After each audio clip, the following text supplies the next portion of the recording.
the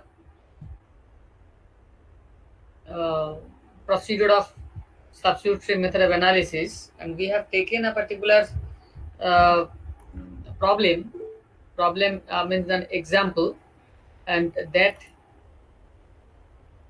we have started to analyze. We have actually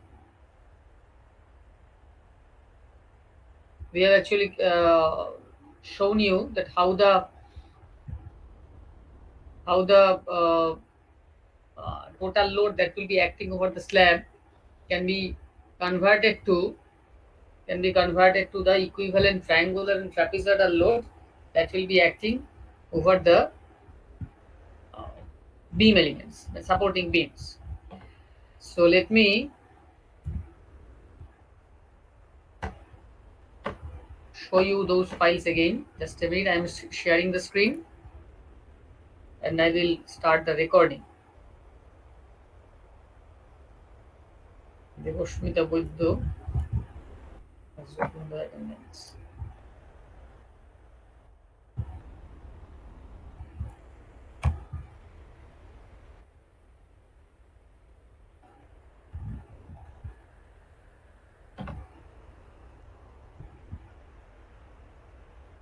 So let us share the screen.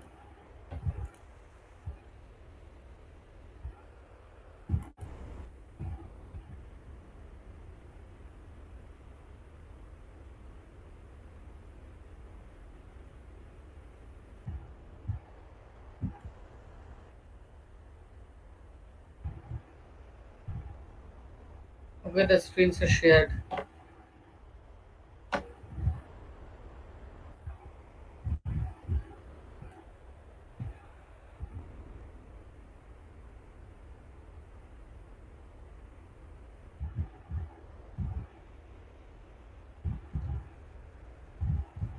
Okay, so what we have shown in the last class, please go to that particular part first. Say this is the grid of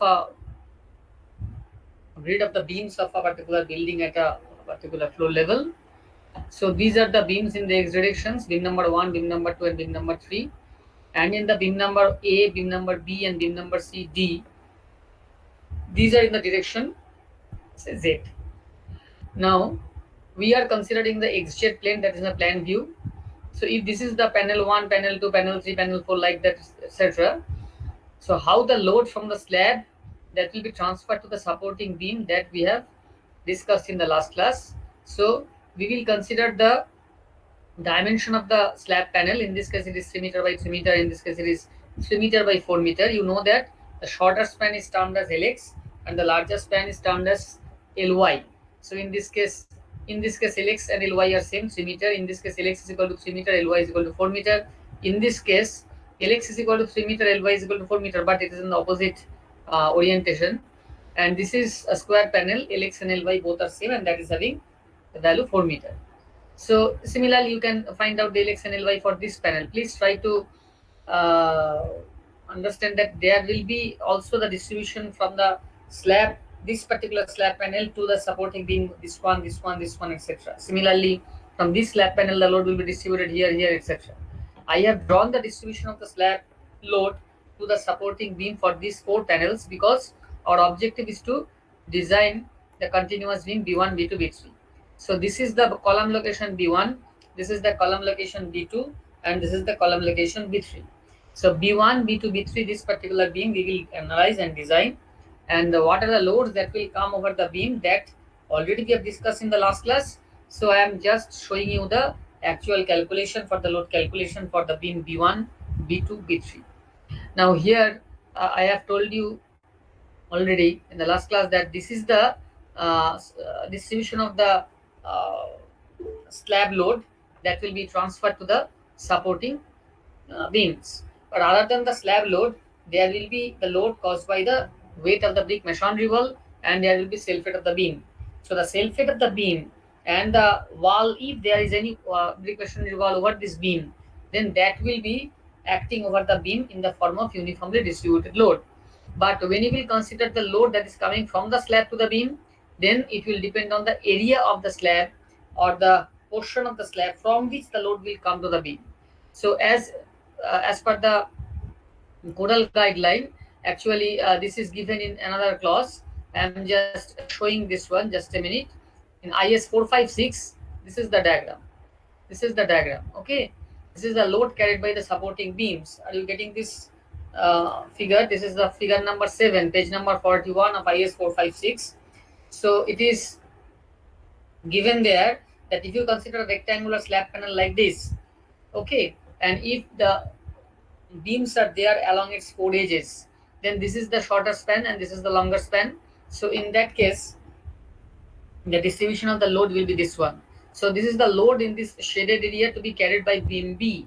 Beam B is the longer beam. Okay, so the load carried by this trapezoidal area, that will be load carried by this trapezoidal area, that will be carried by the beam B. Similarly, the load in this shaded triangular shaped area, okay, that will be carried by the beam A. So in this figure of IS 456, beam A is the beam along the shorter direction of the slab, and beam B is the beam along the longer direction of the slab. So this is the long beam and this is the short beam for this particular slab panel. So obviously, if the load over beam A, if I calculate, that will be similar with the load that will be transferred to the opposite of beam A. Say that is beam C. So beam A and beam C, that will be having the same load. Similarly, beam D, if I consider the beam here is D and this is B, then B and D are the same beams. So that will be same type of beams and that will be subjected to same type of load. That means over the beam B, there will be the trapezoidal load, and over beam A, there will be the triangular load. Only the angle, of this yield line, actually these are the yield lines, it will fail like this one. So failure path will follow this particular line. So this angle that has been given in IS 456. So if it is 45 degree, then easily you can find out that this height of this triangular shaped area, this height will be equal to the half of the shorter span. This is the shorter span LX. So half of the shorter span will be the half of the beam length A, and that is equal to the height of the triangular shaped area. Similarly, when you will consider this trapezoidal shaped area from which the load will be coming over beam B, the height of that trapezoidal shaped area will be also equal to this Lx by 2. This is Lx, so this is Lx by 2. So this will be Lx by 2. Clear? And when you will consider the trapezoidal shaped area, you should be careful regarding the portion of the span B, where the load intensity is increasingly gradually increasing, and after that, that means from this end to this particular point, okay, the intensity of the load is gradually increasing. After that, the intensity of the load will be remaining same up to this point, then it will again decreased and ultimately coming to the zero.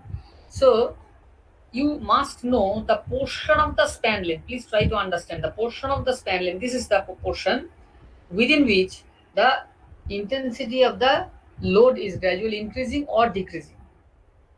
This dimension and this dimension are same. But what is this length? This length is actually the height of this triangle.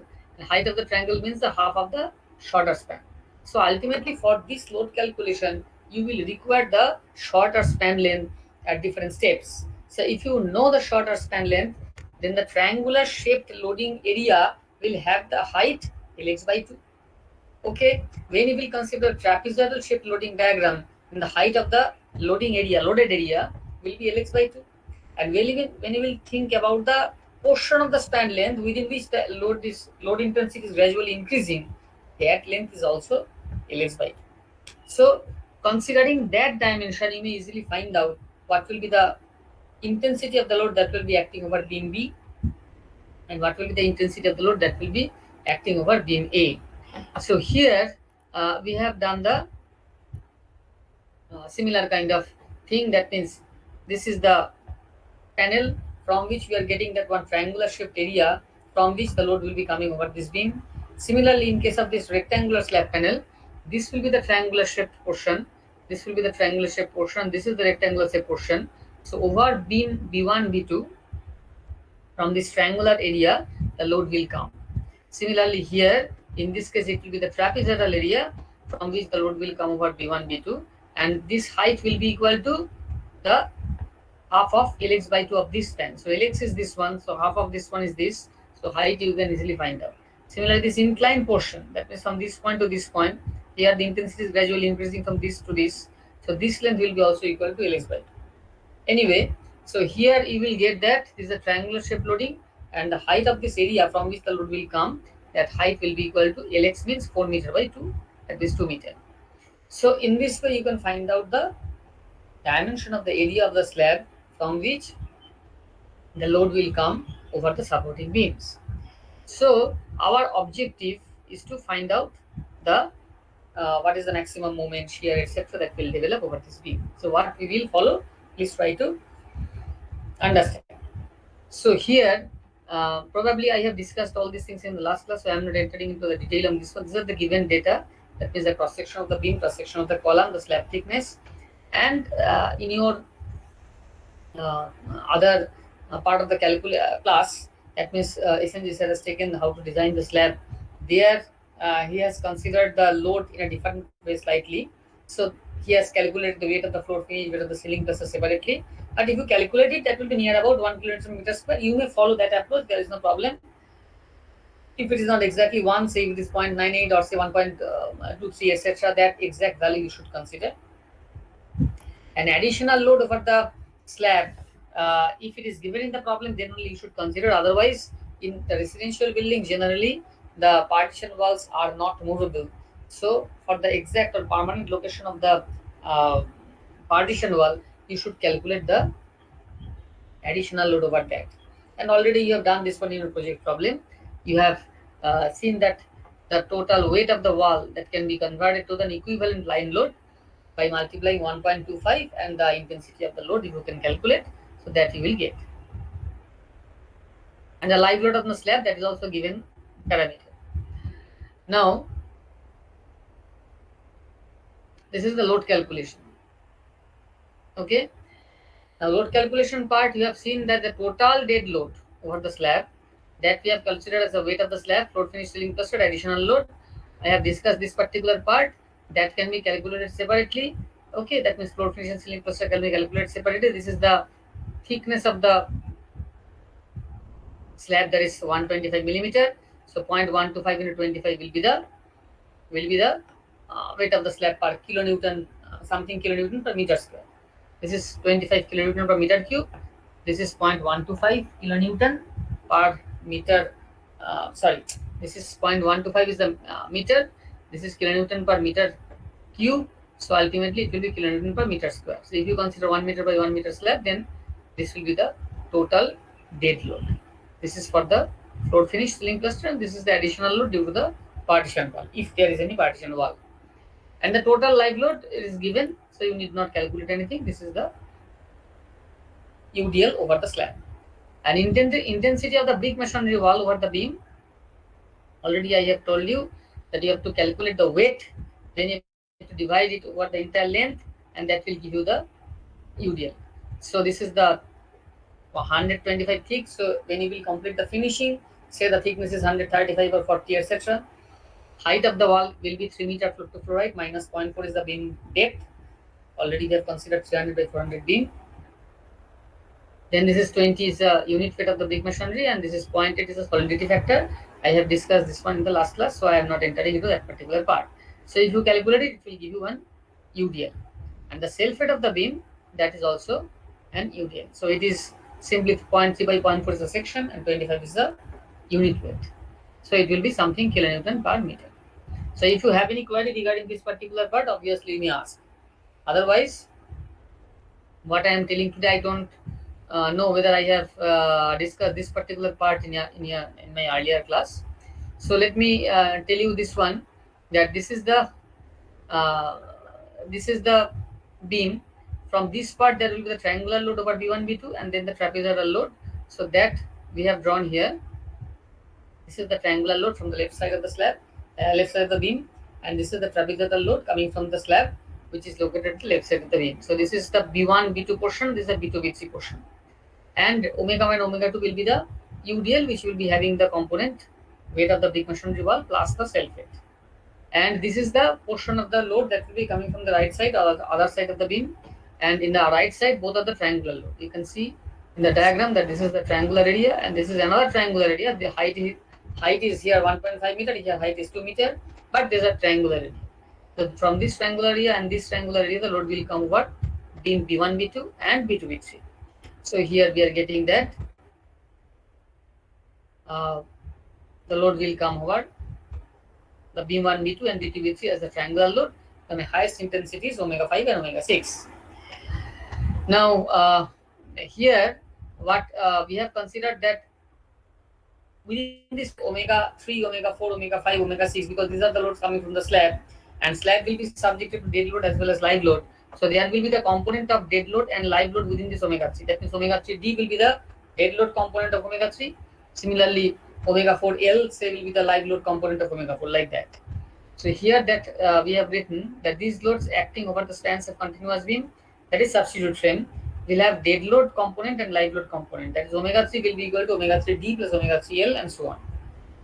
Now calculation of intensity of the dead load over the beam B1, B2, B3. So we will calculate the dead load separately and then we will calculate the live load. So here omega 1, omega 2, that is the UDL. You know that it will have the two components. One is the weight of the brick masonry wall, another is the self weight of the beam. So omega 1 and omega 2, they are having the same intensity because both the spans, the intensity is same. So weight of the wall, in both the spans, we have considered the wall is having the same thickness and is having the same solidity ratio. That means 0.85 is same, and height of the wall, thickness of the wall, etc., they are same. So W1 and W2, the intensity will be same. Whatever the load that will be acting over B1, B2, that will be the load acting over B2, B3. That means this is the load that is acting over B1, B2, the UDL, not the triangular or trapezoidal load. And the intensity of the load that is acting over B2, B3, they are same. So here what we have written that omega 1 will be equal to omega 2. That is the intensity of the load, which is the weight of the wall plus self weight of the beam. We have already calculated weight of the wall, which is 5.615. This is 5.615 kilonewton per meter plus 3 kilonewton per meter. 3 kilonewton means this one. Okay, self weight of the beam. So ultimately you are getting 8.615 kilonewton per meter. It does not have any live load component. Obviously, weight of the wall is the dead load component, as well as the self weight of the wall is also dead load component. Okay. Now omega 3D, omega 4D, omega 5D, omega 6D. These are basically the triangular shaped load or trapezoidal shaped load. So omega 3, this intensity, please try to understand this particular part. The highest intensity or largest intensity of the trapezoidal load will come at the central location, mid-span location. So there, the height of the area, this triangular shaped area, is 1.5 meter, and the intensity of omega d, you know. So omega d into this 1.5 will give the highest intensity of the trapezoidal load, triangular load that is acting over B1, B2. So that I have calculated here. This is omega 3d, which is omega d into Lx by 2, because height is Lx by 2. So omega d, dead load intensity over the slab panel, that is 5.125 into 3 by 2. Lx by 2 is 3 by 2. So it is coming as this one. Similarly, omega 4d means this one. For the trapezoidal load, what is the highest intensity? So here, this is omega d into 1.5. Here also this height is 1.5. So omega d into 1.5. Here for omega, this is for omega 5. Omega 5 will be also this height 1.5 into omega d. So in that case also it will be 3 meter. That means Lx by 2 is 1.5 meter. And this is also, this is not the 1.5 meter, it is 2 meter. So we have written this one as omega 3 is equal to omega d into Lx by 2. That is 3 meter by 2. Omega 4 is also same, omega 5 is also same, but omega 6, in that case Lx is equal to 4 meter. So this is 4 meter, 4 by 2. So omega d into Lx by 2 will be the intensity, highest intensity, the largest intensity of the load in the form of triangular load or trapezoidal load. Omega 3 is the triangular load, omega 4 is the trapezoidal load, omega 5 and omega 6 are the triangular shaped loading. Now, in a similar process, we can, instead of omega d, if I consider omega L, then it will be omega 3L, omega 4L, omega 5L, etc. So omega 3L, omega 4L will be calculated exactly in the same way. So omega D, instead of omega D, we'll consider omega L, that is the intensity of the live load, that is 3 meter. Sorry, 3 kilonewton per meter square, multiplied with Lx by 2. So here Lx equal to 3 meter. For omega 4, it is also Lx equal to 3 meter. For omega 5, it is Lx by 2, that is 3 meter by 2. But for omega 6, it is 4 by 2. So total intensity will be 6 kilonewton per meter. So this will be same 4.5, 4.5 and 4.5 means omega 3L, omega 4L, omega 5L, they are same. Here only omega 6 is differing from the other three. So omega 6 is 6 kilonewton per meter. Okay. So in this particular part, if you have any confusion, okay, that you may tell. So basically what we have done from the slab area, from the loaded slab area, we have tried to calculate the largest intensity of the triangular load or trapezoidal load that is coming from the slab over the beam. So this is the process what I have shown you. Okay. Now we will calculate the fixed end moment. Now to get the fixed end moment, you must know that what is the fixed end moment expression. If the beam is subjected to triangular load, then if the beam is subjected to triangular load and the highest intensity is omega kilonewton per meter, and if the total load, that is equal to capital W, okay, capital W is nothing but half into intensity omega into span length L. So that is equal to capital W. So if you consider the omega as the largest intensity, highest intensity, then fixed end moment will be equal to 5 by 9 omega square. Or in the form of total load, it will be 5 by 48 W into L. Okay. So this is the fixed end moment for the beam subjected to triangular load. Now if the beam is subjected to some trapezoidal load, okay, then the highest intensity you have to find out. So the intensity of the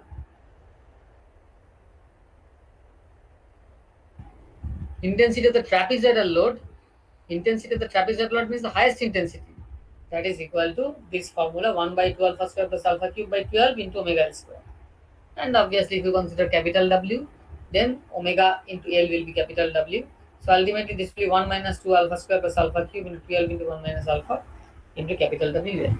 That means if you convert omega to W, this 12 will also come. Okay. So 12 into 1 minus alpha will come. So this is the portion where we are basically telling you how to find out the fixed end moment in case of triangular load, in case of trapezoidal load. Actually, if there is an UDL, so if the UDL is there, then you know the fixed end moment will be equal to omega L square by 12. Here also omega L square by 12. If it is not exactly UDL, say it is triangular load or trapezoidal load, then you may find out the fixed end moment using this formula. So you may remember this one, that this formula you have to use in the moment distribution term. So based on that, what we have calculated, not this one, let me open this particular, sorry, not this one. Okay, now the calculation of fixed end moment. Fixed end moment for the triangular load, fixed end moment for the UDL, fixed end moment for the trapezoidal load. Now the sign convention, obviously, in case of moment distribution, you know that the sign convention is clockwise moment positive and the anti-clockwise moment negative, and accordingly we'll put the positive sign or negative sign over any value. Now span V1, V2. What is the dead load? You know. So for that dead load, what will be the fixed end moment? If you want to calculate that, you should consider the different types of the load separately. This is the omega 1 is the UDL caused by the self weight of the beam and the weight of the partition wall over the beam. So that is an UDL. So fixed moment is omega L square by 12. So here I will write, or we will write omega 1 into L square by 12. Now this omega 3 and omega 5, that is the load coming from the slab over the beam. Omega 3D means we are considering only the dead load component. We are considering only the dead load component of omega 3 and omega 5. So here the formula is straightforward, 5WL square by 96. So we are putting these values here. So ultimately we are getting the total fixed end moment caused by the UDL caused by the trapezoidal load from one side and caused by the trapezoidal load from the other side. Okay, that means this is the trapezoidal triangular load from one side omega 3 and omega 5 is the triangular load from other side. So that we have discussed. Now this, please try to understand that MFDL, okay, if it is minus 13.668, then MFDL B2B1, that means the moment acting at the right end, that will be same as the moment at fixed moment at the left end. The fixed end moment at the left end of the beam and the right end of the beam will be identical if the load is symmetrical and symmetrically applied over the span. Okay, so obviously in this case the load is symmetrical, etc. So the fixed end moment at the left end B1 B2 will be equal to the fixed end moment at the right end. Okay, so here the MFDL will be considered as minus of MFDL B1 B2. That means that the B1 B2 B1 is the right end of the span B1 B2. B1 B2 is the this one. So this is B1 B2, this is B2 B1. So here fixed moment as B1 B2 we have calculated. That means at the left end we have calculated. At the right end, it is written that you should consider the left end fixed moment with some minus sign. So whatever you have got 13.682 minus, that should be 13.682 plus. Okay. Now the similar type of calculation we will do for the live load over the span B1 B2. Okay. Now here, what is the difference you will get from this expression and this expression? This is the calculation of moment caused by live load. This is the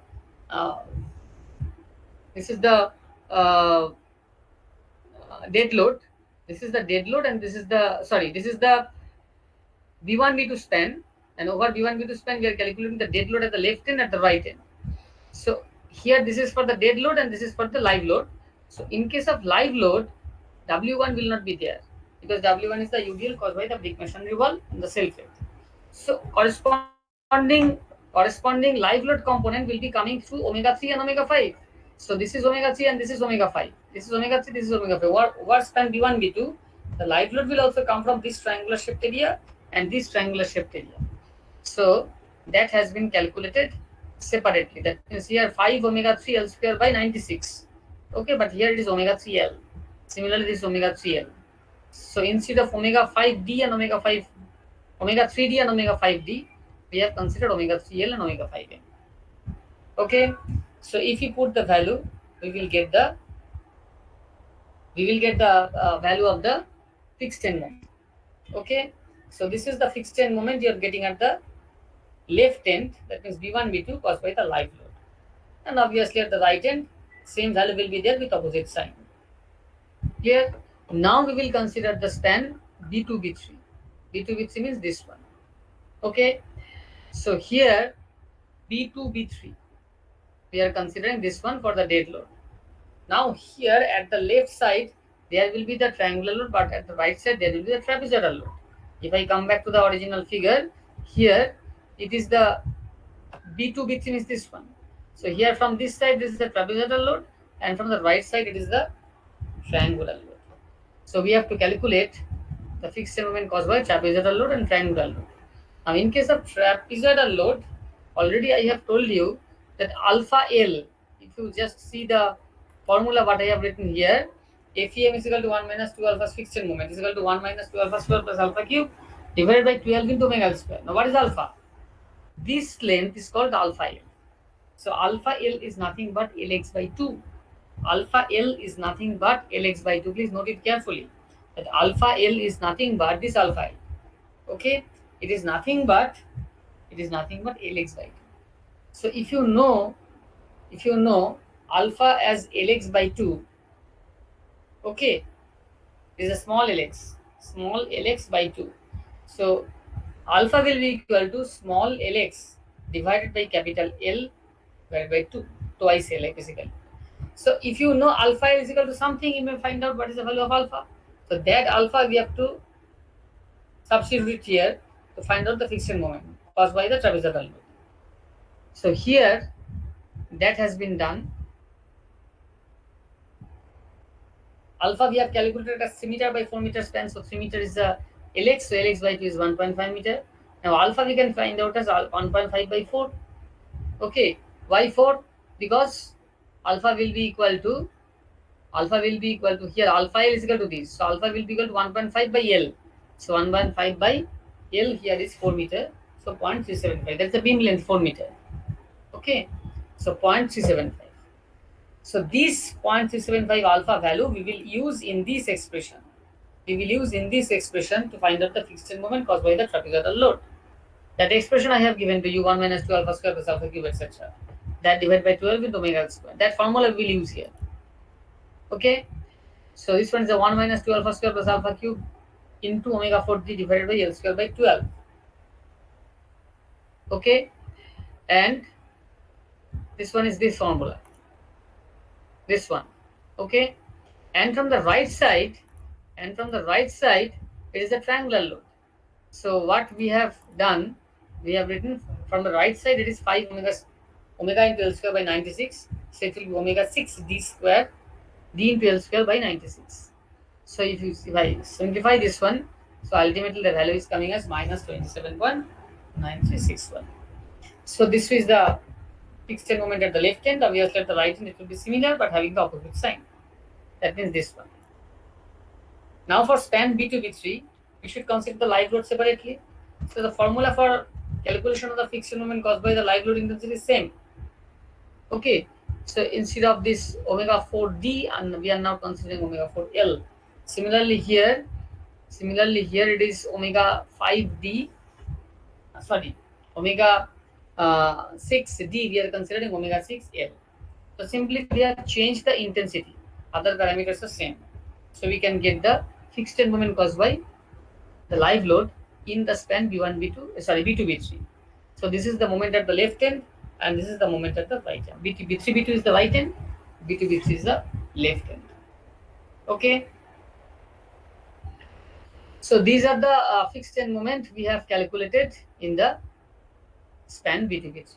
So in span B1, B2, we are getting the moment caused by the dead load, moment caused by the live load. In B3, B2, we are considering the moment caused by the dead load and the moment caused by the live load. Now here, please try to understand this particular part. Here the code tells something regarding the application of live load. Okay, it is given in class number 22.4.2, possible arrangement of live loads. Okay, you may think that live load will be always there in all the spans, but if live load is applied over all the spans, it may not be the worst situation for the supporting columns or beams, etc. That means it may happen that if you do not apply the live load over any particular span, you will see that there the sagging bending moment will increase. Okay, and the sagging bending moment will decrease. And if you just omit this live load, then there will be different change of the bending moment. So what I mean to say that the live load will be there, live load may not be there. It will depend on the actual situation. But code tells that you should consider all probable alternatives. All probable alternatives. What is that?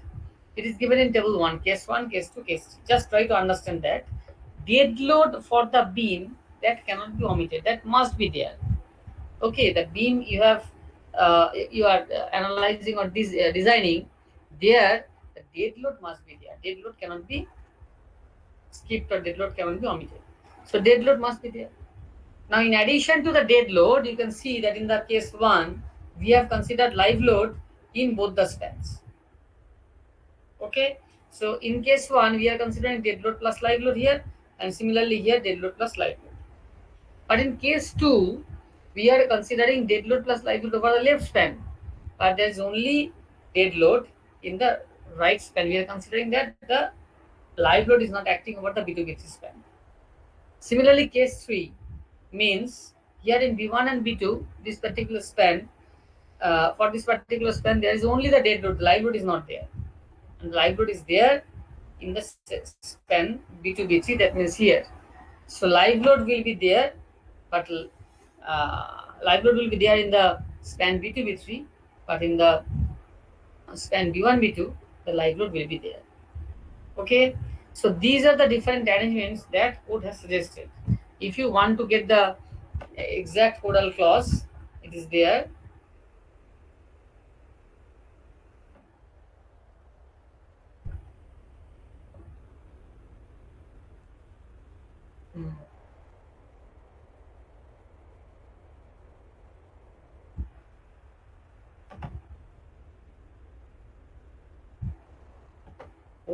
Codal guidelines are given in clause number 22.4.2.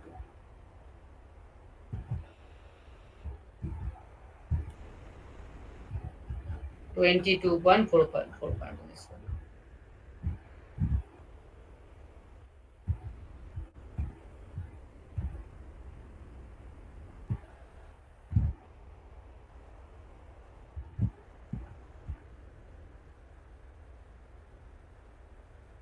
Not this particular clause, this one.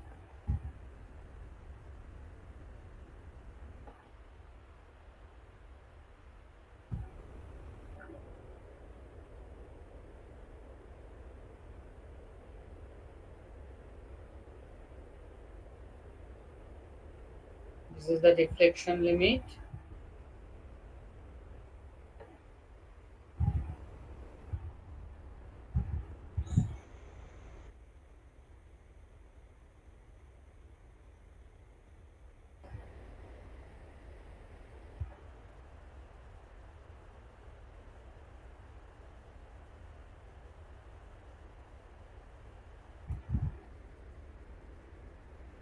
Twenty-two point four point two is not there. Okay, I have done a mistake. It is not exactly 22.2.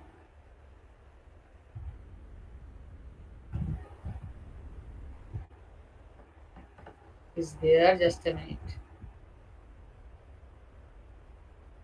This one, 22.4.1. Okay, it should be 22.4.1.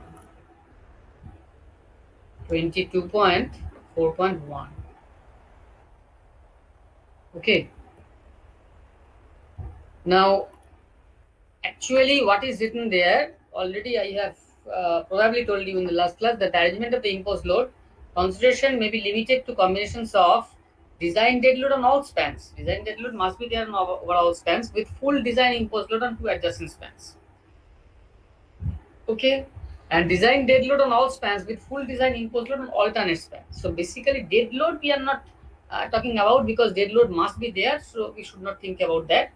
But regarding the position of the live load may be placed over the alternate spans, or live load may be placed over two consecutive spans, two adjacent spans, and after that it will be the alternate. It will be applied in the alternate fashion. Okay, so here, considering that, I am showing you. I am just showing you. Just give me this one. This is not the problem we are solving. Please try to understand the concept here. Here it is 1, 2, 3, 4, 5 span continuous beam. It is a 5 span continuous beam. As per the Odal guideline, what should be the different types of live load arrangements? Okay, live load arrangement, you may follow live load arrangement in this way. That means you may apply the live load in the alternate spans. So in this case, the live load will be over span 1, span 3, and span 5. There is no live load over span 2 and span 4. This is one arrangement. And the second arrangement is that you are applying the live load over the alternate span. But here, instead of considering the first span, third span, and fifth span, you may consider the second span and fourth span. That is also another alternative. So you are applying the live load over second span and fourth span. You are not considering the live load over first span or third span or fifth span. Okay. So this is the idea that we are getting from this particular clause, that the design dead load and all spans with full design imposed load on alternate spans. So design dead load on all spans with full design imposed load on alternate spans. Okay, so if you follow that alternate spacing of the live load, then there are two sets of spacing, two sets of application of the load. One is 1, 3, 5. These are the spans over which you are applying the live load. Or alternatively, you may apply the live load over second span and fourth span. In that case, you must not apply the live load over first span, third span, and fifth span. So these are the possible alternatives. Now you consider the second one. That means actually the first one.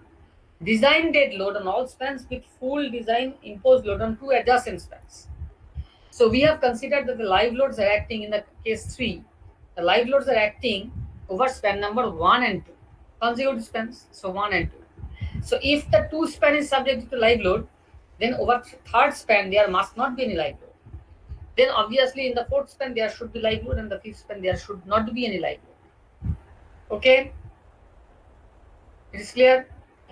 Similarly, these two adjacent spans. Hello? So fifth span টা কেন live load ওখানে দেব না? হ্যাঁ? Fifth spanটাতে আপনি ওখানে live load হবে না? হ্যাঁ, because live load, when you are considering the live load over the consecutive spans, two consecutive spans, obviously say there may be 4 span beam, 5 span beam, 7 span beam, 10 span beam. Okay, so when you are applying the live load over two adjacent spans, then you apply that. But regarding the other spans, okay, you apply the live load in an alternate fashion. That means if you apply over 1 and 2, then you must not apply over 3, then apply 4, and must not apply over 5. Now, if you consider the two adjacent span as 2 and 3, then obviously there should not be any live load over span 1, there should not be any live load over span 4, but there will be the live load over span 5. Similarly, just we are shifting instead of 1 and 2, in the fourth case we have considered 2 and 3, in case of fifth case we will consider 3 and 4. So this is the third span, this is the fourth span. We are applying the live load. So obviously over the second span and fourth span there will not be any, fifth span there will not be any live load, but over the first span there will be live load. Similarly, in case of set 6, we will consider the last two spans over which we will apply the live load. That means over span number 4 and span number 5 will be subjected to live load, but span number 1, 2, 3, out of these 3, only span 2 will be subjected to live load. So live load will be there on alternate spans. Then we will apply the live load here without applying the live load in the span 3 and span 1. And the last but not the least, that is the most important one, there should be a live load case, live load arrangement case, where you will apply the live load over all the spans. So this is the 7th case, and that is the case which must be there in all situations. So live load will be over the first span, second span, third span, fourth span, and fifth span. So why these arrangements are suggested by the code, regarding that some brief idea I will share with you, but not today. In the next class I will try to share, because today we have to solve the complete the numerical problem. Okay, just a minute.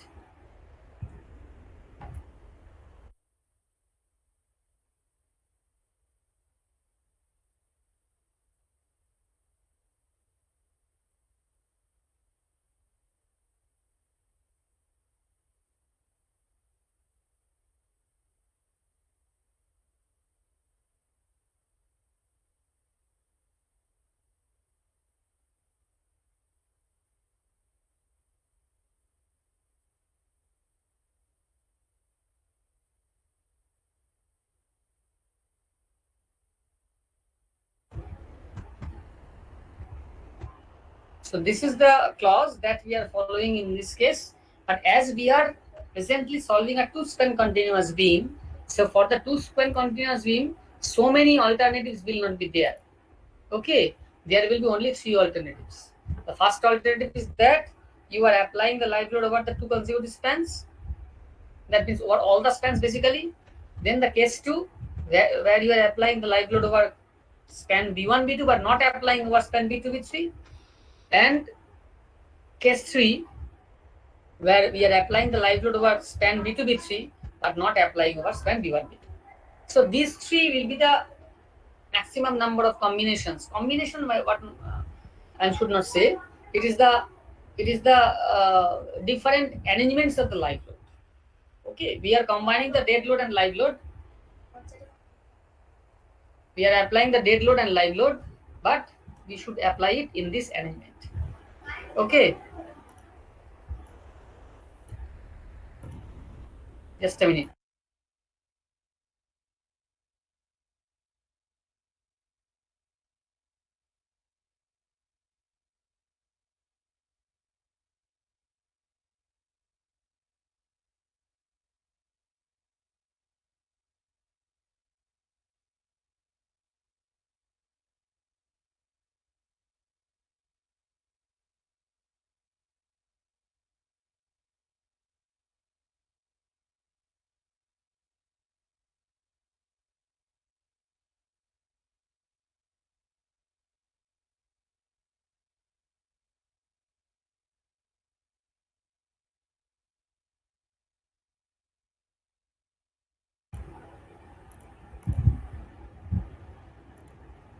So what we will do, acha, before coming to this particular part, actually we will do the moment distribution for this frame. And when we will do the moment distribution, obviously we will follow these three cases separately. That means we have to do the moment distribution. Please listen carefully. You have to do the moment distribution table for three sets of live load arrangement. So case one, you will apply the live load over these two spans. You will do the analysis. You will complete the entire calculation. Ultimately, the calculation of the member end moment, calculation of the midspan moment, calculation of the support shear, everything you must complete. After that, you should consider case two. Okay, then you will apply the live load over this one, but you will not apply the live load here. Clear? Then you will consider the moment distribution table. Then you will find out the member end moment. You will calculate the midspan moment. You will calculate the member end shear, etc. Everything you will calculate. After completion of the case 2 problem, you will consider the case 3 problem, where you will calculate the, where you will apply the live load over this particular span only.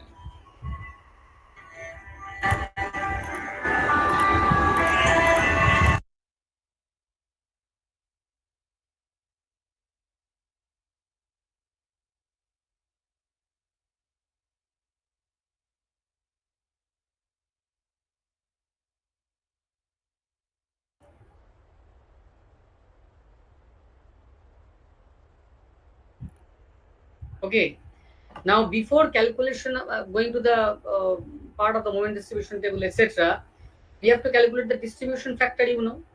Now distribution factor for the substitute frame, this must be done very carefully. This is not exactly similar to the calculation of the distribution factor for the moment distribution problem that you have solved in the theory of structure class. Already I have told you a number of times, so you must do this one very carefully, otherwise the entire problem will be incorrect and you will not get any marks in that problem.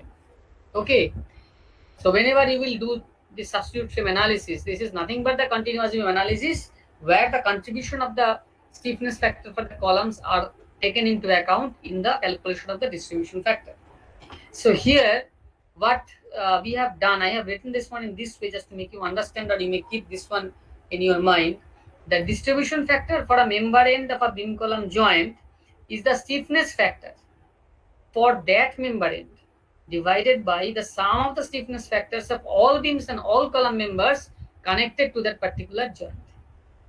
Okay, that means distribution factor for a particular member, and for example B1, B2, this is the B1, B2 is the member, B1 is the one end of the beam, B2 is another end of the beam. Generally we write in this way, B1, B2 means the end, this particular end, and B2, B1 indicates this particular end. Similarly, B2, B3 will be this end, B3, B2 will be this end. Now, the upper end of the column, you know that already I have told you number of times, if this is the third floor level, then this is the end of the column at the second floor level, and this is the end of the column at the fourth floor level. Okay, so these ends of the column, B1 column, has been marked as B1, B1U and B1, B1EL. That means the column member, upper column will be marked as B1, B1U, and the lower column will be marked as B1, B1L. Similarly, the B2 column, similarly the B3 column. B2U, B3U are the ends, B2L, B3L are the lower ends. Now, when you are calculating the distribution factor for B1, B2, you know, but the procedure is this one: the distribution factor for any particular member, say set of members are connected to a particular joint. So, distribution factor for any member will be calculated as the stiffness factor of that member divided by sum of the stiffness factors of all the members connected to that joint. So here also the same process we will follow, but here not only the beam member, we will also the column members as if they are connected with the joint. Actually, it is so. That means at this joint B1, two column members are there connected and one beam member is connected. Okay. So when we will try to find out the distribution factor for B1, B2, we will consider the calculation in this way. It will be the stiffness factor for B1, B2 divided by the sum of the stiffness factors of B1, B2, B1, B1U, B1, B1. Okay. So we should first calculate the stiffness factors of all the members. That means all beam members and all column members. So we will calculate the stiffness factor for B1, B2. That means nearer end B1, far end B2, like that. Similarly, we will calculate the stiffness factor for B2, B1. That means B2 is the nearer end, B1 is the far end for the member B1, B2. Then for B2, B3, we will calculate the stiffness factor here, that the left end, that means B2, B3. Then stiffness factor B3, B2 means we are calculating the stiffness factor at the right end of the beam B2, B3. Similarly, B1, B1U, this particular member we will consider, and we will calculate the stiffness factor only at the lower end. Please be careful. We will never calculate the stiffness factor at the location B1U, at the location B2U, at the location B3U, like that, because we will never distribute the moment at these fixed ends. These are the fixed ends. These are the fixed ends. Actually, the drawing is not 100% perfect. It is the fixed end. That means B1, B1U, B1, B1U, B1L, B2U, B2L. These are the fixed ends. So we will calculate the stiffness factor for the column member B1, B1U, but it will be calculated at the end B1. Similarly, we will calculate the stiffness factor at end B1 of the B1, B1L column. Similarly, we will calculate the stiffness factor here, the stiffness factor here, the stiffness factor here, the stiffness factor here. So what we have written here the distribution factors of only beam ends are calculated and used in the moment distribution table. This is another point. Actually, we will distribute the moments in the beam end as well as the column end. Okay, but when we will write the moment distribution table, in the table we will not write the column end. You know that in the moment distribution table, what we write? We will write the member end. In your theory of structure class, there is no such column. So you have simply written the beam end, say B1, B2, B2, B1, B2, B3, B3, B2, like this one. Clear? But here also, we will consider the same table. That means we will write only the member end of the beams. But the stiffness factors are considered in the calculation of the distribution factor for these beam ends. Okay, that is the only difference. So here the distribution factors of only distribution factors of only the beam ends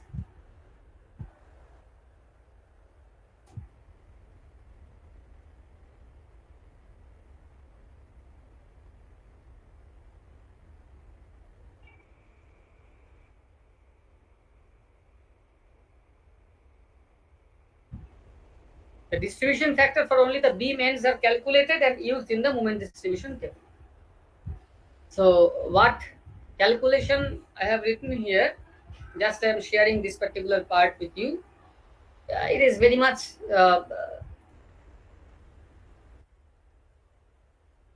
simple, but try to note it minutely. The stiffness factor for B1, B2, we will calculate the stiffness factor for beam member. We will calculate the stiffness factor for column member separately. Okay. Now the stiffness factor for the beam member will be calculated as stiffness factor for B1, B2, which is equal to the stiffness factor of B2, B1, and that is equal to 4EI by L. For the first span length, this is 3 meter. So B1, B2, that stiffness factor, and B2, B1, that stiffness factor will be same, identical, 4EI by L. It will never be 3EI by L. Because in this type of structure, in this type of frame, far end, when we are standing at B1 end and we are looking at B2 end, or say we are standing at B2 end and we are looking at B1 end, that means the nearer end B1, far end B2, or nearer end B2, far end B1. In both the cases, the far end support condition is same. What is the support condition? The support condition is the far end is one intermediate joint of a rigid frame structure. So if the far end is capable of transferring any moment, in this case it is the intermediate joint of any frame structure. So obviously the stiffness factor will be 4EI/L. In fact, here whatever the stiffness factor we will calculate for all the beam members, the far end will be the intermediate joint of the frame structure, so it will be 4EI/L. Similarly, when we will consider the stiffness factor for the column member, the far end will be the fixed end. B1U, B2U, B3U, B1L, B2L, B3L, these are the fixed end. So if the far end is the fixed end, then the stiffness factor will be 4EI/L.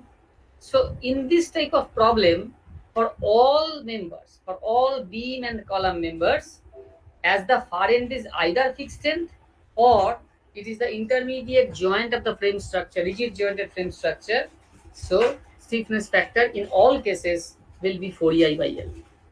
Okay.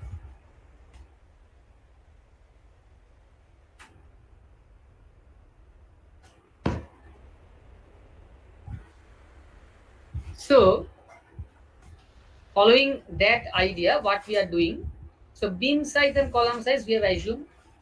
Either you will assume your design project problem also, you have to assume some beam size and column size at the very beginning. So here in this particular problem, it is 300 by 400 and 400 by 400. So we will calculate the moment of inertia of the beam, because 4EI/L means I is the moment of inertia. Now I beam, for the beam element, what is the moment of inertia? It is 300 into 400 cube by 12.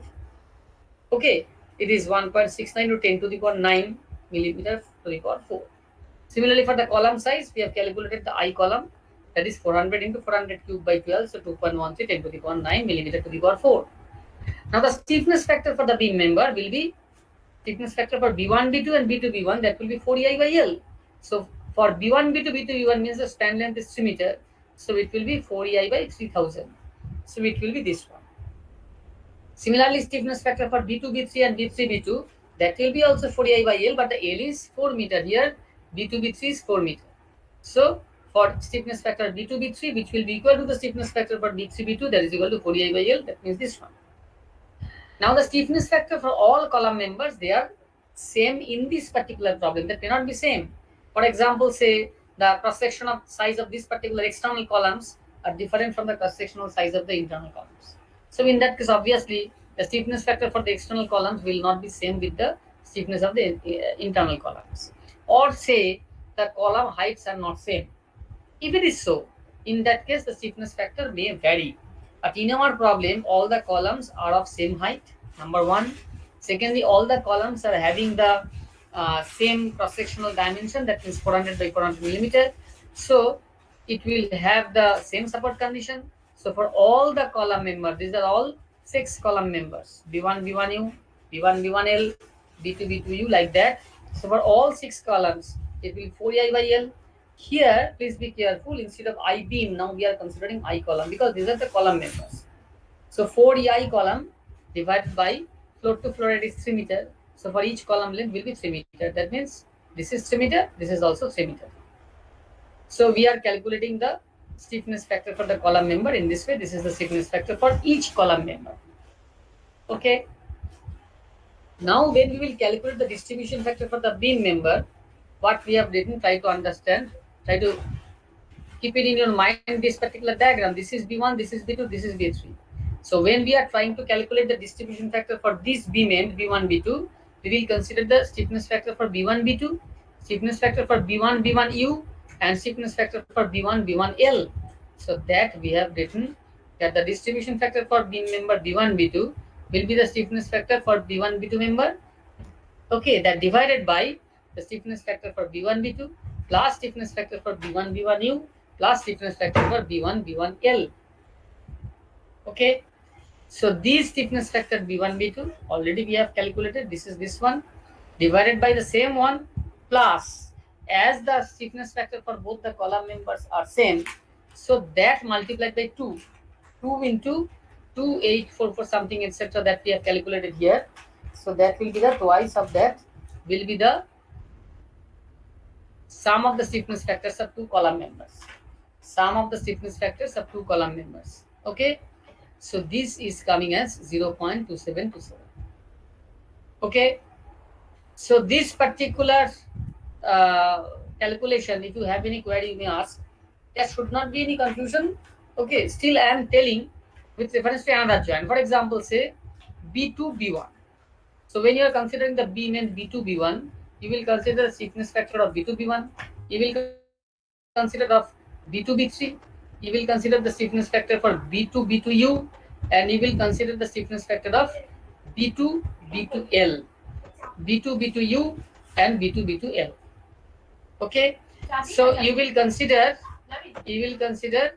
this distribution factor for B2, B1 will be equal to stiffness factor of B2, B1 divided by B2, B1 stiffness factor, B2, B3 stiffness factor, these two beam stiffness factor. This is the column stiffness factor. This is the column stiffness factor. So left beam, 3 meter beam will have this stiffness. The 4 meter beam will have this stiffness. This is the column member stiffness, so twice the column member. So sum of the stiffness factor will be this one. So if you divide by this, then you will get this 2264 will be the 0.2264 will be the distribution factor of 50. So in a similar way, we have calculated the distribution factor for B2, B3 and distribution factor for B3, B2. So this is the distribution factor for B2, B3 and this is the distribution factor for B3, B2. So in this way, we have we can calculate the distribution factor for all these beam ends. Please be careful. Distribution factor for beam ends. Okay, this is the distribution factor for beam ends. We are not calculating the distribution factor for any column member. Actually, truly speaking, please try to understand that if the distribution factor for B1, B2, say this one, okay, this is 0.2727, then you can easily find out what will be the distribution factor for the two column members, because you know that the stiffness factor for both the column members are same. That means stiffness factor for the upper column, stiffness factor for the lower columns is same. So if this is say x, then x plus x twice x plus 0.2727, that is equal to 1, because you know that the sum of the distribution factors for different members connected to a particular joint will be equal to 1. So x will be equal to, it will be simply 1 minus 0.2727 divided by 2. It's clear? So x is the distribution factor for each column. So twice x plus 0.277, that is equal to 1, means x will be equal to 1 minus this 0.2727 divided by 2. So in that way you can find out the distribution factor of the column members. We are not calculating it using this procedure. Okay. Now please try to understand how the moment distribution table can be written. So it should be written in this way, that the moment distribution table for live load arrangement case 1, where live load are applied on both the spans. Here both, better to write all spans. Okay, so better to write all spans. So we are applying the live load over all spans. This is the fast load case. Clear? Now how we will write the moment distribution table? Obviously it's a 2-span continuous beam. So 2-span continuous beam means there will be 4-span beam span. Sorry, 2-span continuous beam means there will be 4 member end. So this is the left end of the beam B1, B2. This is the right end of B1, B2. This is the left end of B2, B3, and this is the right end of B2, B3. So we have written this one as B1, B2, B2, B1. That is forming the beam member B1, B2. B2, B3 and B3, B2. That will be forming the beam member end B2, B3. So this is first span, this is the second span. This is the left end of the first span. This is the right end of the first span. This is the left end of the second span. This is the right end of the second span. Okay. So these are the member ends we will write.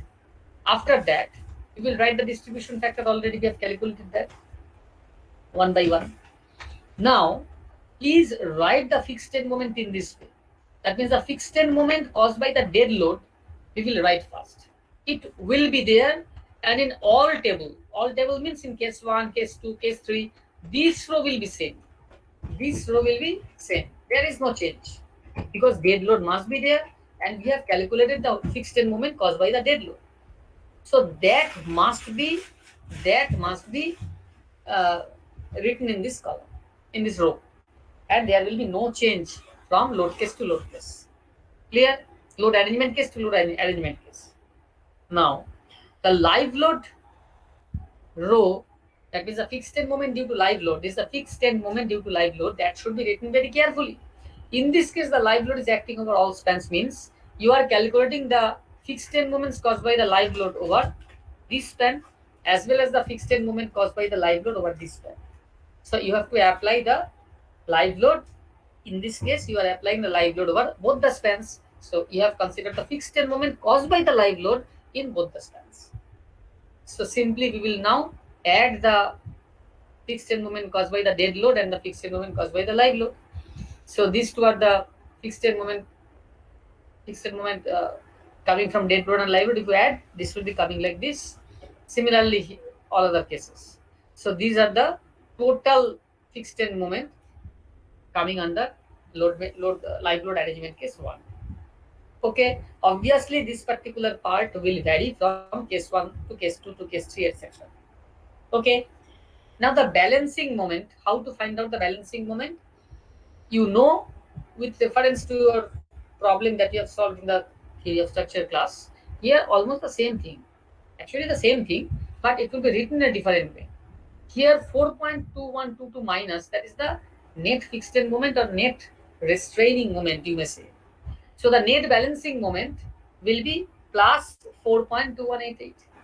So that multiplied by 0.2727, that is the distribution factor, will be the balancing moment here. So minus 17.87887, this is the net restraining moment. Balancing moment is plus 17.887. That multiplied by 0.2727, okay, that is equal to 4.878, etc. That is the balancing moment here. Similarly, here you should consider the net restraining moment. It is the clockwise. Here the sign convention is clockwise moment positive, anti-clockwise negative. So here the clockwise moment is 17.877 and the anti-clockwise moment is 37.565. So if you just algebraically add these two, so that will be near about minus 20 something, minus 19.89, etc. So that minus 19.8, etc., that moment is there as the net restraining moment. Minus something, this is plus something. So ultimately minus 19 point something, 19.8, etc., that will be the net restraining moment. So that multiplied with 0.2264 will be 4.4579, and this multiplied with this one will be this one. Okay, sorry, plus 17 minus 37, that is the net restraining moment, minus 20. So that minus 20 into this, and you will multiply, you will get this one. So in this way, the balancing moment you can find out. So if you have any query regarding the balancing moment, how to calculate the balancing moment, you may ask. But otherwise, this is the procedure. Again, I am just telling this particular step. This is the net restraining moment. So net balancing moment will be plus 17.887. That multiplied by 0.277 will be this net balancing moment. Similarly, plus 17.877 minus 37.565, both are acting at the either end of the joint B2. So it should be algebraically added. In your earlier problem, you have seen that this moment will be is equal to that one, etc. But that will not be coming here because the column contribution is there. So this particular, that means what I mean to say, that summation of these four will not be equal to summation of these four will not be 0. Okay, summation of these four will not be 0. That I am trying to tell. In your earlier case, that was 0. Here that will not be 0 because the column moments are there. If you consider the column moment and if you add all these 6 components, then that will be 0. Anyway, so here what is the process? Plus 17 minus 20 is 37, so approximately minus 20. So minus 20 into 0.2264 will be 4.45, and minus 20 into 0.1698 that will be 3.34, that is the plus. And both are plus because net restraining moment is minus 20. So net balancing moment will be plus 20. So plus 20 into 0.2264 will be this one, and plus 20 into 0.1698 will be this one. And in this case, net restraining moment is minus 37.5. So net balancing moment will be plus 37.5. Sorry, minus 37.5. That minus 37.5 into 0.21 will be minus 8.2. Okay. So in this way, the balancing moment can be calculated. Now, when you are adding the balancing moment, the 50% of that will be carried over to the far end. In case of substitute frame also, it will be the same process. That means 4.87 will be transferred to the far end as plus 2.439, etc. Here 4.455 will be transferred here as plus 2.227, etc. Here 3.34 will be transferred here as 1.67, etc.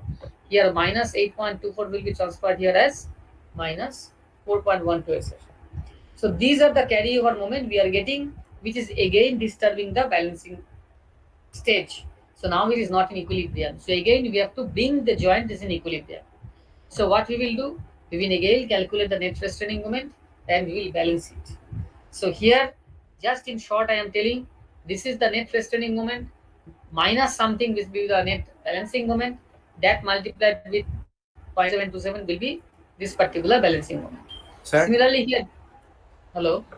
Sir sir এখানে যে balancing মোমেন্টটা যখন consider করছি ওখানে, তখন sir ওই মোমেন্টটা carry over কলামে হচ্ছে না কেন?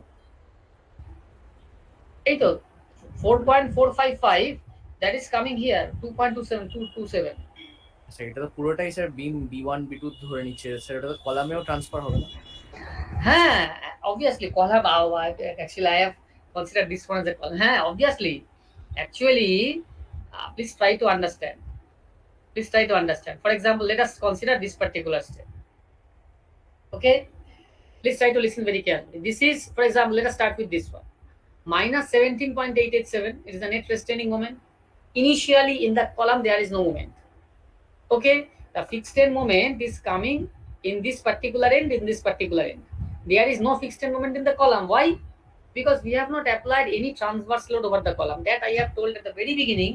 Here one assumption is that the column is not subjected to any load, or more specifically there is no lateral load over the frame. So if there is no lateral load over the frame, then the column is not subjected to any load. So initially the column member will not have any fixed end moment. Only the fixed end moment is at the beam end. That's why this is the fixed end moment 17.887. Now the 17.887 is the net restraining moment or net fixed end moment. So net balancing moment will be plus 17.887. Is clear? Now its 27% proportion will be considered here as the balancing moment. Plus 17.887 is the net balancing moment.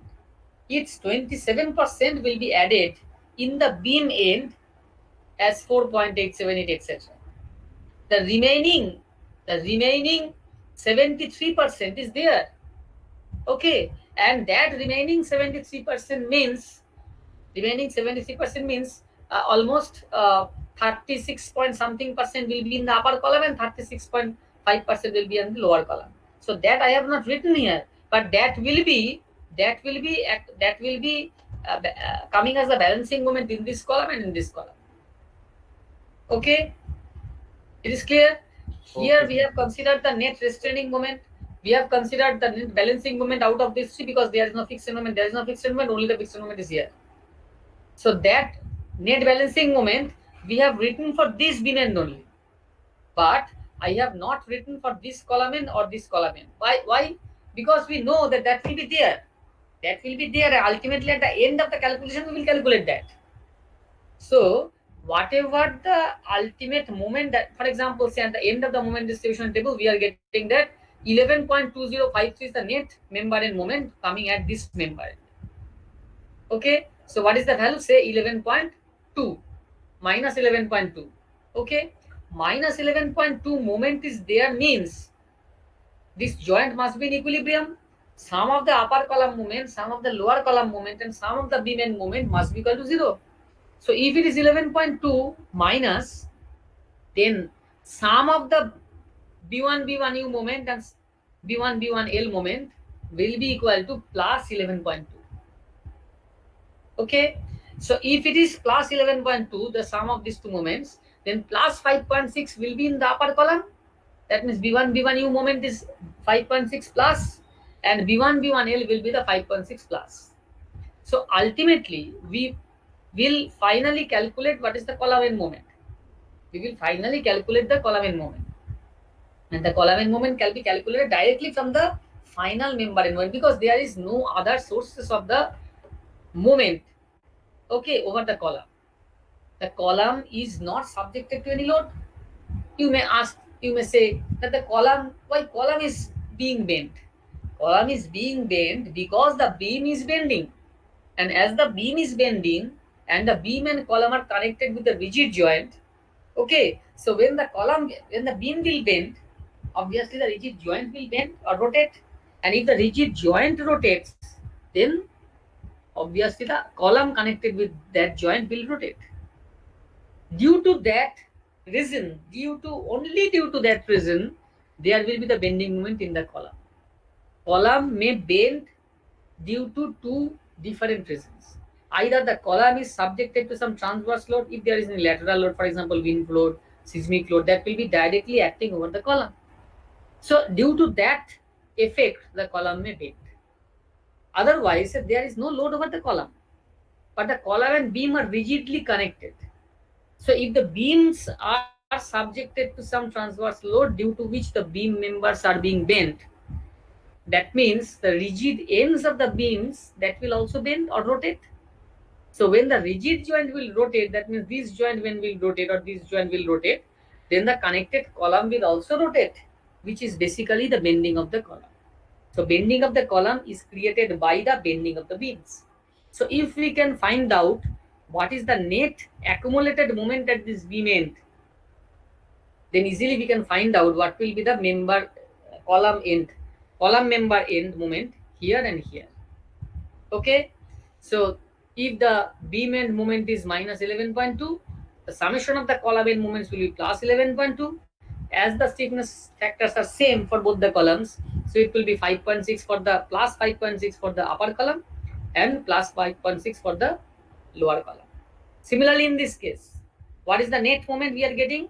Finally we have got, I will ultimately come down here, that net member and moment in the member B2 B1. This is B2 B1, okay, and this is B2 B3.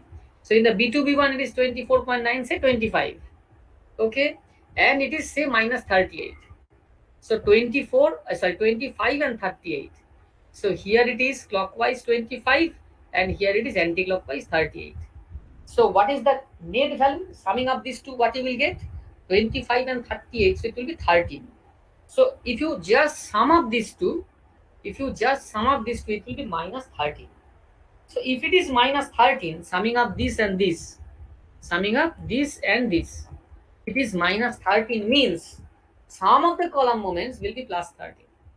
And sum of the column moments plus 13 means plus 6.5 will be here and plus 6.5 will be here. So if you know the column end moment B1U is this one, B2B is this one, etc.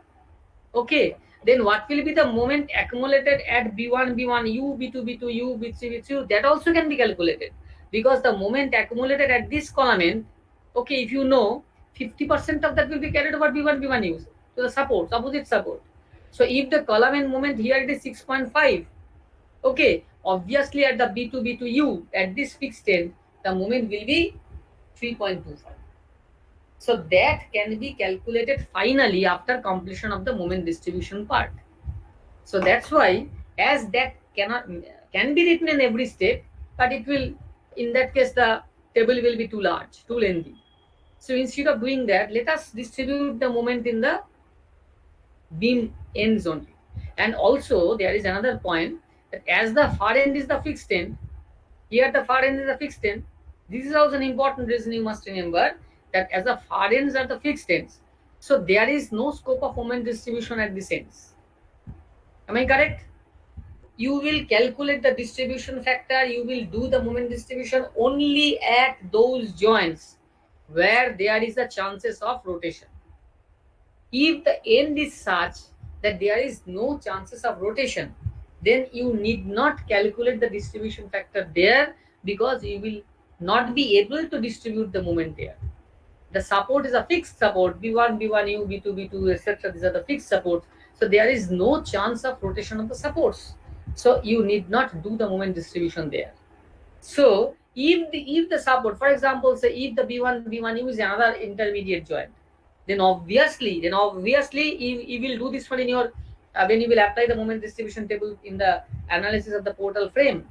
If it is a two-story portal frame, etc., or say two-bay portal frame, etc., then you have to consider that when the column moment is, some moment is accumulated at this column, 50% of that something transferred here.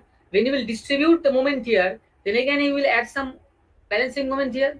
Some balancing moment will come here, and ultimately that will be transferred here like that. But in this case, we are in a luckily we are in the better position that b1 b1u b2 b2 b3, this all in all these columns we are considered as fixed ends.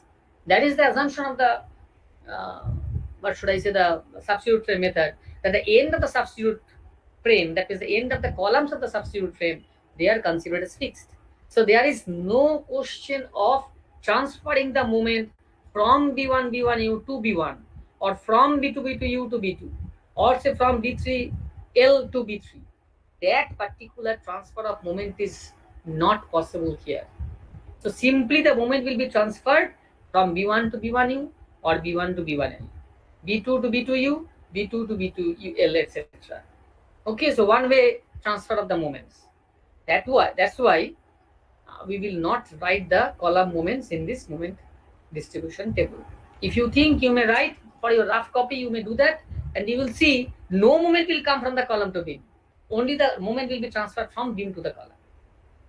Okay, so this is the way of writing the moment distribution table. I think you have understood this one. These intermediate steps I need not explain, because you know what is the moment distribution method. Just try to understand that this is the actually I am just showing by highlighting that this is the moment that you should balance, then this is the moment that you should balance, this is the moment that you should balance, this is the moment that you should balance, like that. Okay, the carryover moment will cause the unbalancing of the joint, so you have to balance those joints. Means you are adding some balancing moment to make them balanced, keep the joint is in equilibrium. So basically, if you put the carryover arrow, direction of the carryover moment, this will be carried over here, this will be carried over here, this will be carried over here, this will be carried over here, like that. Okay, so for 4.8, 2.43, 4.45, 2.7, like that. Similarly, 0.004, sorry, 0.009 will be coming here as 0.047. Similarly, 0.015 will be coming here as 0.0075. And one more point I am adding at this moment, you need not write up to this fifth decimal place in your calculation. So better to write up to third decimal place. Beyond that, you need not write. Actually, I have calculated it and I have just pasted the value. That's why I have written all these 5 digits, etc. But after the decimal point, you restrict up to say third decimal place. You up to third decimal place you consider and write the values accordingly. Okay, so this is the moment distribution table, and in this moment distribution table, you will get the member end moments. The member end moments. Clear? So member end moments, if you know, in the analysis of the continuous beam, already you have done the moment distribution method for the continuous beam in your theory of structure class. There, obviously, Sarah told how to find out the member end shear from the member end moments. So you just follow the procedure. You treat this particular span as a separate span. You treat this particular span as a separate span. Here at the left end of the separate left end of this span, the span moment is the end moment is 11.20 kilonewton meter. At the right end, the moment is 24.97 etc. kilonewton meter. Okay, you know what is the loading over this one. Loading means over B1, B2, this is the loading. This is the loading. So if you know what is the moment acting here, if you know what is the moment acting here, I think you should be able to find out what is the member in shear here and here. Will you be able to do that or not? If you say that, sir, we are not in a position to calculate the member in shear, and obviously I must show you that one, I must write that one. So I will do that in the next class. But at this moment, you just try to understand how the member and moment can be calculated. And member and moment, if you know, member and moments, if you know, then I think it is not a very complicated task. You can, I don't know what, probably agency has taught this one, isn't it? Am I correct? Probably agency has Yes, discussed sir. this one in the superior structure class. So generally, he tells the calculation of the shear force as a combination of the free shear and elastic shear. Am I correct? Has said agents have told that what is the free shear and elastic shear, etc. Anyone from the class? No, sir. ও sir মানে elastic শেয়ারের ব্যাপারটা বলেনি উনি হ্যাঁ, sir. Okay. Okay, then আগের সময় আর কি আমাদের বলা হয়েছিল একটু আর কি ওই আপনার হচ্ছে এমনি যে মোমেন্টটা আমরা বার করছি ফ্রি মোমেন্ট দিয়ে সেটা দিয়ে but actually this is not related to this is not related to your moment distribution method, etc. This is basically the shear force. Actually, this is a continuous beam. Continuous beam may be analyzed by following different approaches. Moment distribution method is one method. Free moment theory is another method. Slope deflection method is another method. So ultimately, your result of the analysis will give you finally that what is the end moment of different members. That means, say this is the span B1, B2. At the left end of the span B1, B2, what is the moment? And at the right end of the span B1, B2, what is the moment? That you may calculate by either slope deflection method or moment distribution method or three moment theorem, etc. But after doing that one, when you will try to calculate the shear force, more specifically the member and shear force at the left end and right end, then it can be calculated as the summation of two different types of shears. One is called the free shear, another is called the elastic shear. Free shear, when you will consider this particular span as freely supported. Freely support means you are basically omitting the continuity of the member. If the continuity of the member is violated, so the member is not a continuous one. Say the member is simply supported. Here it is simply supported. Sorry, here it is simply supported. Say it is not a continuous beam. Then if the beam span B1, B2 is simply supported over the supports, over the hinge and roller support, then what will be the shear at the left end and right end? That is called the free shear. That means free shear, and obviously the beam must be subjected to all external loads. So free shear is nothing but the shear force that is caused by the load only in the simply supported condition. So if the shear is freely, if the beam is freely supported and if it's subjected to some external load, then the shear force caused by the load is called the free shear. And what is elastic shear? Elastic shear accumulated at the member end due to the continuity of the member. As the member is the continuous one, if there is no load, say the member is continuous beam member is not at all subjected to any load.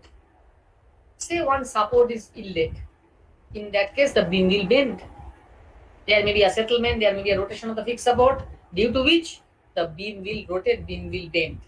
And that will be associated with the bending moment, and bending moment will associate with the shear force. The shear force will develop there, but that is not due to the external load. That is due to the continuity of the member. That is due to the continuity of the member. As the member is a continuous one, in case of three moment theorem, you have seen that if the continuous beam, in a continuous beam, as the beam is a continuous over the supports, so over the intermediate support, you will get some support moment. If the beam is not a continuous one, you will not get any support moment over the intermediate support. So due to the continuity of the member over the intermediate support, in this case, these are all in intermediate support. B1, B2, B3, in case of frame, these are the intermediate joints. So as the beam members are connected to the intermediate joints. It's a continuous member. That's why there will be some development of the member end moment. That member end moment will create some shear force over the beam ends. That shear force is called the elastic shear. So basically that is due to the elastic curve of the beam member caused by the continuity of the member. As the member is continuous, which will create some support moment, and the support moment will be associated with the support shear, and that is called the elastic shear. Good. Sir অনেকে তো সকাল থেকে class করছে, internet problem করছে অনেকে। Now, I will stop within 2-3 minutes. So at this moment, what I am telling that sir হ্যাঁ, elastic শেয়ারে sir কোনো কি লোড থাকে না, মানে আমার টোটাল স্প্যানটার উপর? now actually when you will consider the elastic shear, you will not consider the contribution of the load. And basically, due to the load, there will be some shear force. If it is a single supported span, then some shear force will be there. But if it is a continuous one, then there will be some support moment at the member end. There will be some moment. In the simply supported case, what is the member end moment? Member end moment is 0. For a simply supported beam, at the left support and at the right support, the shear the bending moment will be 0. But if the member is continuous, then at the member end there will be some moment. Due to the moment at the member end, there will be some shear force which is called the elastic shear. So as you have not solved the problem in that way in a theory of structure class, etc., previous classes, so I will try to show this one by calculating that shear force with reference to this problem in the next class. So at this moment, what I am telling at the end of this class, so at this moment you are in a position to analyze this kind of intermediate beam or say edge beam. If the edge beam is there, then the load will come from one slab panel, one side, and if it's an intermediate beam, then the load will come from the either side of the beam. So now you are in a position to calculate the load over the beam. Number one, calculate the distribution factor for this continuous beam. Beam may be in this way, it may be in this direction, or it may be in this direction. If I say to analyze the beam, say A1, B1, A2, B2, C2, D2 like this, then it will be basically this beam. So whatever maybe the beam you are analyzing, now at this moment after the end of this class, you are in a position to find out the load over the beam from the slab, the total load that will be acting over the beam, calculate what will be the process of calculation of the fixed end moment that you know. Okay, if you think, you may note down this particular formula. Okay, and you are in a position to do the moment distribution. So for the project problem, actually there is a part of the work in your project problem is the analysis and the designing of the beams. So you have to design there two beams. One is in the shorter direction, another is the longer direction. That is, one in the x direction, another in the z direction. So we will specify the beams today. I will, or KKM sir will mail that by evening. Either KKM sir or I will mail. So what are the beams for each group? You have to analyze and design. So just start the calculation following this class lecture, based on 2 class lectures. Okay, up to the moment distribution table you will be able to do that. And not only this one, when you will consider this, there will be 3 such moment distribution table. I think you have understood this one. This is for case 1. Similarly, you will just in case 2 we have omitted the live load in the span B2 B3. So just put these values here. So just put these values 0. Obviously this total moment will vary. In the span B1 B2 it will be same, but B2 B3 will be minus 27 plus 27 because there is no live load. So if this final or total fixed end moment changes, then automatically all these values will change, and you can find out the net member in moment caused by the case 2. Okay, similarly in the case 3, you just erase this one, these cells, and do the calculation again. So you are in a position now to complete this moment distribution table for all live load arrangement cases corresponding to any beam. Clear? So the analysis of the substitute frame you will be able to do for all the live load arrangement case up to the moment distribution table at this moment. Then when I will take your next class in this week, I will try to take another class. So there I will teach you how to find out the shear forces and mid span moment, etc. And when it will be completed, you will be able to analyze all the beams, considering all the live load cases, live load arrangements cases. Okay. Sir sir বলছে ওই word document যদি পাঠিয়ে দেন পিডিএফটা একটু পাঠিয়ে দিতে পারবেন Obviously, I actually I have told you number of times that I will share the recording, etc., etc. But I have not shared anything. Extremely sorry for that. I will share you today as much as possible information. I will try to share today evening. Just after this class, I will share this one. Okay. The recording also I will share. And please try to start just after getting the mail from KKM sir or myself. Just start analyzing the project problem today, if it is possible. And on the Friday sessional class, we will try to listen from you. Either you will say that okay, there is no problem, we have at least completed this particular part for at least one beam. There will be two beams, so one short beam and one long beam will be there. Probably one is 2 span beam, another is 6 span beam. So for 2 span beam, at least you can complete this live load case 1, 2, 3, etc. Up to this part you complete. If it is not possible, then whatever the time you will get, utilize that and try to do as much as possible. Shear case, obviously, you will not be able to do that. So if I can take any class tomorrow, then you will be able to do that.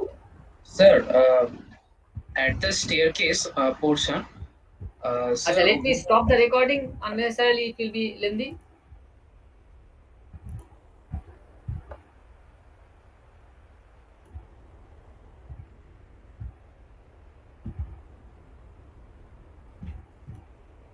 Have I stopped the recording? No.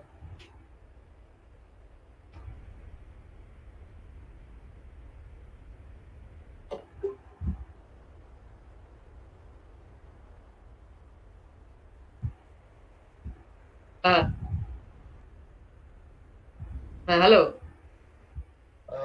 yes, sir. At the staircase portion, sir, we have a two beam continuous, so we can analyze that only, because if we also analyze the three ways, then it will be lengthy, sir. We can't finish that one by Friday. Just a minute.